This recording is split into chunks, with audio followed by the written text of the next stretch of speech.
আসসালামু আলাইকুম, কেমন আছেন সবাই? আজ আবার একটা রেসিপি নিয়ে চলে এসেছি। আজ বানাবো মোগলাই পরোটা। প্রথমে নিয়ে নিলাম 2 কাপ ময়দা।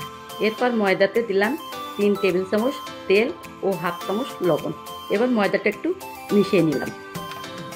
এবার নর্মাল পানি দিয়ে একটা ডো বানিয়ে নেব। পানি অল্প অল্প করে দেবে, না হলে নরম হয়ে যেতে পারে।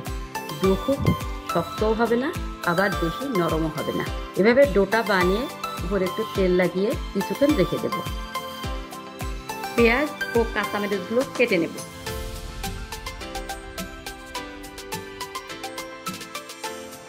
এবার পেঁয়াজ, কাঁচামরিচ ও ডিম মাখিয়ে নিলাম।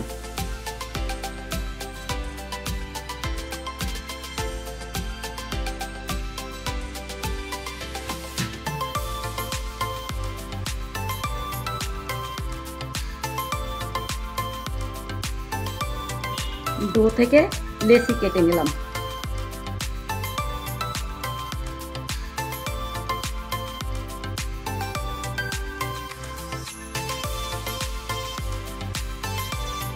এবার একটি লেচি নিয়ে ময়দা ছিটিয়ে রুটি তৈরি করে নিচ্ছি। রুটিটা একটু বড় করে বেলবো ও একটু পাতলা হতে হবে।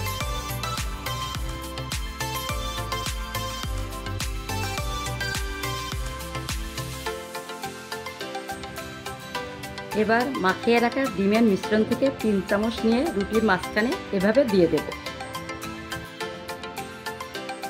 ভাঁজ দেবার জন্য রুটিটা এভাবে চারপাশে একটু ফাঁকা রাখবো।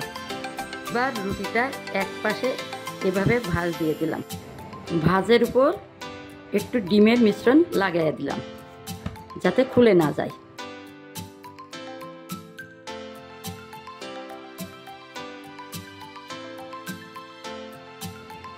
এভাবে সব দিকে ভাঁজ করে নিলাম।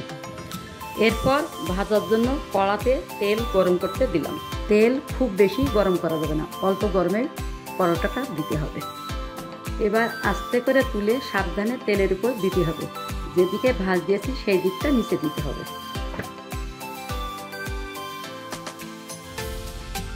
এবার একটু নেড়ে চেড়ে সাবধানে উল্টাইয়ে দিতে হবে যেন তেল গায়ে না পড়ে।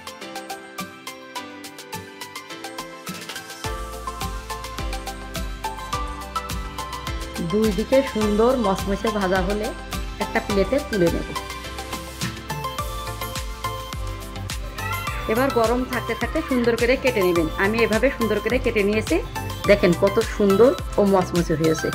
বাজার থেকে না কিনে আমরা বাসায় বসে এভাবে তৈরি করতে পারি।